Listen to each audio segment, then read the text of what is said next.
What can I do to be happy? Number one, you have to own your own happiness. That's right. You know, what makes each of us happy can be very different. And oftentimes we're seeking for happiness to come from things.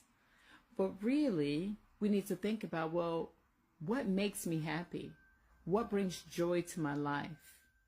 What life am I trying to live? Who do I want to be in this world? Spiritually, physically, emotionally. What am I doing to get there? Because we have a responsibility to invest in our joy. You know, the Bible tells us to rejoice always. But maybe part of the problem of why we don't feel happy is because we don't feel fulfilled.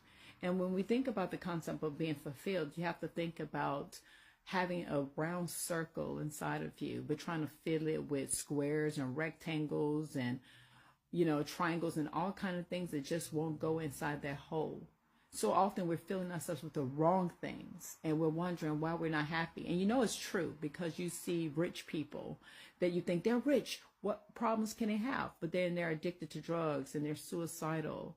You know, you see people in these seemingly happy relationships, but then you have one partner who still feels unhappy. They can't find security in that space, even if the other party isn't doing anything to provoke that kind of mistrust. A lot of times we have things going on inside of us that we haven't dealt with. We haven't dealt with our mindset. We haven't dealt with our spiritual self. We haven't defined what happiness looks like for us. And so we just keep on throwing random dots at things and hoping it does the job, but it's not going to do it. I'm encouraging you to take some time to sit down and just be still, right? Just be, be a Mary. Just sit, and sit with God. If you're a spiritual person, sit with God and pray like, God, help me find my happiness in you. Help me find my happiness in you so that when I go into this world, I will not seek happiness in the wrong places. And even if you're a non-believer, you should sit down and ask yourself, well, what does happiness actually look like for me?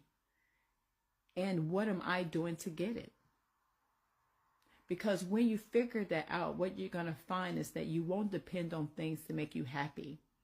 Those things will only add to your joy. You will show up already happy. So when you get the new relationship, you won't be saying like, oh, he makes me so happy. No, you were happy before, or you should have been. Because he will fail you even his greatest efforts not to.